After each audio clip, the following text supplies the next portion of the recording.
We've helped thousands of students get a band 9 in IELTS Listening, and for the first time ever, we're going to show you how 2 real students improved to a band 9 by changing 3 simple things. Once you understand these 3 simple things, you'll be able to apply them to your IELTS Listening preparation and hopefully get a band 9 too. So let's start off just by you guys telling me a little bit about your background when it comes to the IELTS test. How many times have you done the test? What score are you getting in the listening test? I've done it twice so far. I got a 7 the first time. I got a 7 the second time as well. I've done it 3 times and I'm also stuck at 7 and I don't know what the problem is. Okay, so don't worry, we'll be able to help you today. Give us a little bit of information about what you've done so far to try and improve your IELTS listening. What techniques or strategies, or have you done any preparation?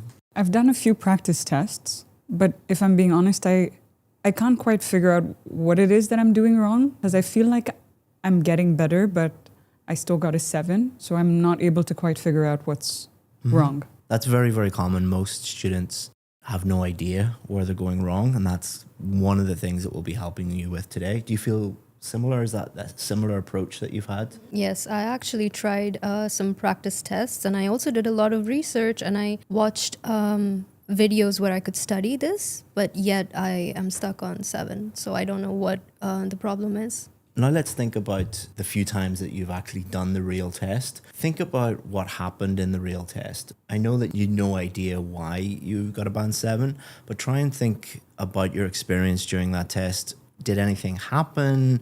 Do you think that you have any weaknesses or any explanation for why that might happen? What do you think? I later realized that I tend to zone out when I'm listening. I'll try to focus on the first paragraph and then I forget what the second paragraph was about, or vice versa. And I think that's where I struggle because I can't remember the first part and then it just turns into a mess in my brain. Yeah. I think that's my issue. Very, very common. We can help you with that. Don't worry. And yourself? I don't know if it's because I think slowly or the tape's quite fast. So by the time I put together one sentence, it's already the next sentence. And then I've not paid attention to the next sentence. And then I try to go back and it becomes a mess. I think the speed is something that I need to... And are you losing whole sentences, or is it you're like some words or a few words in each sentence that you miss and then you end up trying to think about it and then it keeps playing and it just becomes a whole mess again? Yeah, I think if I'm thinking of the sentence before, because I didn't quite catch the whole thing, they've moved on to the next sentence. And then while I'm still trying to figure that out, I'm not really listening to the next sentence. So then I might hear one word. And then I'm like, wait, what was that? And I try to use context to try to build the rest of that sentence because I didn't hear it. So the speed tends to get me every time. This is a big problem. Both are issues because when you're learning a language, you can often like play the tape back, or if you're listening to materials in a textbook, the people are speaking very slowly and you can replay it and then check the transcript in the book. In real life, if like, for example, if you go to a university lecture, the lecturer is just talking normally and just keeps talking. So that's why the test is that. It's a reflection of real life. People don't care in general that your English isn't your first language, but a very common problem, easy to fix, and we'll fix that today. There are 3 things that all of our students who are in your situation at a band 6, 6.5, 7, who eventually got a 9, there are 3 things that they did. The bad news is you're doing none of those things at the moment. The good news is they're really easy and simple to learn, and we can teach you them today. So the very first thing that they all do, and you need to promise me right now that you will start doing this or not do this, don't book the test again until we tell you. Okay.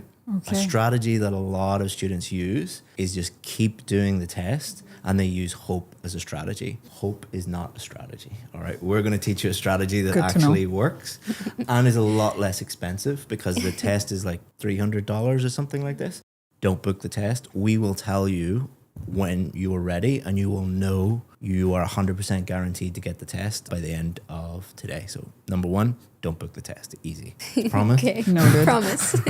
What we want to do is get you guys into a position where the next time you do book the test, you know without a shadow of a doubt you are going to get a band 9. So it might seem unlikely that you could sit down on test day and be 100% sure that you're going to get a band 9. How does that happen? Well, that brings us on to the second part of the 3-part strategy, which is identifying exactly where you went wrong on test day. Most students think that they get a low score for listening because they're just, I'm not good at English, or I'm not good at listening, or I just have no idea. What our students following this system do is they understand exactly what their weaknesses are, because that's the first step in turning those weaknesses into strengths and moving towards a band 9. But the key thing to remember is, and this is why it's good to have 2 different students, every student is different. Every student has different weaknesses and strengths. So we can't just give everybody watching one single strategy. What we do instead is we show you how to identify your exact weaknesses that are specific to you, and then we can help you fix them. So that is the next step. So the first step in understanding your weaknesses is using these. So these are Cambridge practice tests. Don't use any other practice tests other than the Cambridge ones. I'm not affiliated with Cambridge in any way. I don't get any money from Cambridge. The only reason I'm suggesting these are the only reliable practice tests. Do not use things that you find on the internet, because they're unreliable and you might get a really high score and be like, I'm ready to do the test, and then you'll fail. Or some of the tests are too difficult, so you'll keep getting a low score and you'll be like, I'm terrible at listening, when you're not really. These are the best fair reflection of your actual ability. So step 1, get lots of these books. Luckily for you, I have them here for you. Step 2 is do 3 real practice tests under exam conditions. Don't cheat. Don't pause the recording and listen back. Don't fix any mistakes at the end. The goal is not at the moment to get a band 9. The goal is to establish what your weaknesses are. What I would like you to do is go away and do 3 of these practice tests under exam conditions, and then come back and we'll look at your mistakes. So while Isha and Priyanka are doing their practice tests, let's think about the possible weaknesses that they might have. So we'll go through this list. It might be specific question types. So every time you get a multiple choice question or a maps question, for example, you get most of them wrong. So it's not that there's a problem with your listening per se, it's just you find that specific question type difficult. Or it could be that you're not following instructions. Many people are very nervous, or they're just not good at focusing on the instructions and they don't do what they say. That can lose you a lot of marks. Or it could be something as simple as spelling. If you spell the word wrong, even though it's technically the correct word, you get 0 points for that word. Or it could be focus. Focus is like a muscle. If you're like me and you're very unfit, you can't just go and run 5 miles without practicing first. Focus is very similar. You have to practice focus. Or it could just be vocabulary. Vocabulary is a big one. If you don't understand the words, you are not going to be able to get the right answers. Or it could be accents. Some people, depends on where you grew up, you might have never heard a native English person or Canadian person or Australian person speak, or someone like me with an Irish accent, and that kind of throws you off and you find it difficult. Or it could be something called connected speech. When native English speakers talk, they connect lots of words together, which can make it very difficult to understand them. So it could be one of those things. Let's have a look at their results and see what their specific weaknesses are. Don't worry, nobody has all of these problems together. Normally it's 1, 2, or at the most 3 big issues. So I've taken this same diagnostic system I teach in this video and I put it into a free 60-page ebook for you. It shows you exactly which of the 8 weaknesses are killing your score, and it shows you step by step exactly how to improve your IELTS listening score. If you want it, all you have to do is just click below in the description and you can download it in seconds. So what I would like you to do now is find the wrong answers. Just go to the back and look for the answer key. So you'll see here. So for each test, it gives you the correct answers. Yeah.